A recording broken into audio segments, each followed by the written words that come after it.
I will show how to buy shares of Urban One Inc., a media and broadcasting company serving urban audiences. Urban One trades on NASDAQ under the ticker UONEK. This content is educational only and not financial advice. To buy shares, you must use a broker. We use eToro as an example to demonstrate the steps.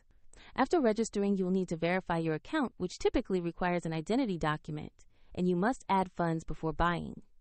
Use the platform search and type the ticker UONEK to find the stock listing.